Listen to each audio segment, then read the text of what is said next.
दशरथ के सुपुत्र राम और लक्ष्मण, आप बड़े ही शुभ अवसर पर पधारे हैं। आइए आसन ग्रहण कीजिए।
बहुत जमीनियां तोड़ी है, उस समय किसी ने क्रोध नहीं किया। राजा के छोकरे, तनी होश में बात कर। विश्व भर में सम्मानित महाशिव धनुष को बच्चों की धरलिये के बराबर समझता है। यह वही शिव धनुष है जिससे भगवान शंकर ने त्रिपुरारी का वध किया था। ब्राह्मण देवता, आपको धनुष में फर्क दिखता हो, हम तो क्षत्रिय हैं। धनुष बाण से खेलना हमारा नित्य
गाते गाते आपका दिल न भरा हो, सुना लीजिए कि किस तरह वीर कुमार के दोष में आकर लाखों निर्दोष क्षत्रियों का संहार कर दिया, पिता का ऋण कैसे चुकाया, माता का गला इस फरसे से कैसे काट दिया। बताइए बताइए, अपनी कार्य की पुनः कथा सुनाइए।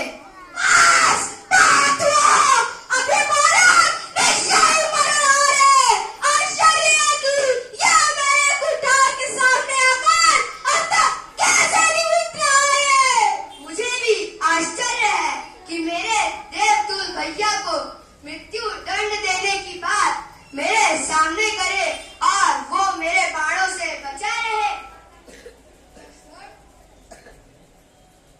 लक्ष्मण, मुनिवर बच्चों पर बड़े दोष नहीं करते, शांत हो जाए भगवान। तुम चुप रहो कौशिक नंदन। आपको क्रोध शोभा नहीं देता भगवान। यदि बालक कोई चपलता दिखाता है, गुरु माता पिता उसका आनंद लेते हैं, दोष नहीं करते। प्रभु, आप तो सहज सुजान हैं, बालक की बातों पर ध्यान न दें। और फिर इसने तो आपका कोई अपराध नहीं किया, आपका अपराधी मैं हूँ। मेरे ही हाथों से यह धनुष भंग हुआ है। यदि दंड देना है तो मुझे दीजिए, मुझे अपना दास समझकर चाहे मुझ पर कृपा कीजिए या क्रोध कीजिए या मेरे प्राण ले लीजिए। जिस प्रकार आपका यह क्रोध शांत हो सके, मैं वह उपाय करने को तैयार हूँ। तुम भी कुछ का दूर नहीं हो, भगवान शंकर का धनुष तोड़कर अब मुझे ही क्या सिखाते हो। सर तेरा भाई तेरी सम्मति से मुझे भड़काकर मेरा बल छीन कर रहा है, और जब तुम मुझसे हाथ जोड़कर बड़ी अनुनय विनय कर रहा है, लेकिन ये झटका और नहीं चल सकता बालक। तुम्हें लगता है कि तुम अपने आप को राम कहने से परशुराम का भी सामना कर सकते हो। उठाओ शस्त्र और मेरे साथ युद्ध करो, मैं तुम्हें हत्या नहीं मारूंगा, लेकिन मृत्यु का अवसर दूंगा। और युद्ध नहीं करोगे तो मैं इस समय तुम्हें अभी मार डालूंगा। प्रभु, यदि रण में हमें कोई ललकारे तो क्षत्रिय धर्म के अनुसार हम उससे अवश्य लड़ेंगे, परंतु हम रघुवंशियों का यह भी धर्म है कि हम गौ, ब्राह्मण और स्त्री पर हाथ नहीं उठाते, उनकी सेवा करते हैं। ब्राह्मण हमारे लिए सदा पूजनीय है, उनकी सेवा करना हमारा परम धर्म है। सो प्रभु और सेवक के बीच युद्ध कैसे हो सकता है? आपकी और हमारी बराबरी कैसे हो सकती है? प्रभु, मेरा तो छोटा सा नाम है राम, परंतु आपका परशु समेत परशुराम। प्रभु, मैं तो आपकी प्रभुता को जानता हूँ, आपसे हारने में मेरी जीत ही है। विप्रवंश की यश प्रभुताई, अवय हो जो तुम्हें डराए।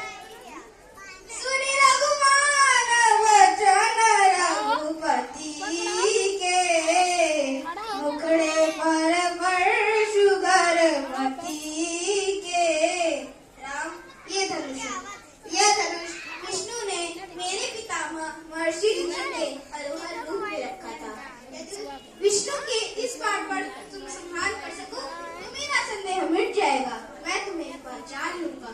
राम रमापति कर धनु लेहूं, खेचऊं चाप मिटे संदेहूं। रघुनंदन, आप जानते हैं कि यह दिव्य वैष्णव बाण कभी खाली नहीं जाता, और एक तो आप ब्राह्मण हैं और दूसरे गुरु विश्वामित्र के बहन के पौत्र, इसलिए मैं यह अवध बाण आप पर नहीं छोड़ सकता। अब आप ही बताइए कि मैं किसे नष्ट करूं? आपके पास जो मन की गति से सर्वत्र आने जाने की शक्ति है, उसे नष्ट करूं, या जो आपने अपने पुण्य तपोबल से पुण्य लोक प्राप्त किया है, उसका नाश करूं? हे रघुनंदन, आप मेरी आवागमन की शक्ति को नाश न करें, क्योंकि जब मैंने यह सारी पृथ्वी अपने पितामह कश्यप को दान की थी, तो उन्होंने मुझसे कहा था कि अब तुम हमारे राज्य में मैं कभी भी रात्रि में पृथ्वी पर विश्राम नहीं करता। मुझे रात में महेंद्र पर्वत पर जाने के लिए इस शक्ति की परम आवश्यकता है, लेकिन आप इस करुण बाण से मेरे पुण्य तपोबल का नाश कर दीजिए। इसके साथ नाश हो जाएगी हमारी कीर्ति, हमारा अहंकार, हमारा क्रोध। हम छोड़ दो। लड्डू एडी ना देखे। जय रघुकुल तिलक तुम्हारी जय हो, जय रघुकुल तिलक तुम्हारी जय हो।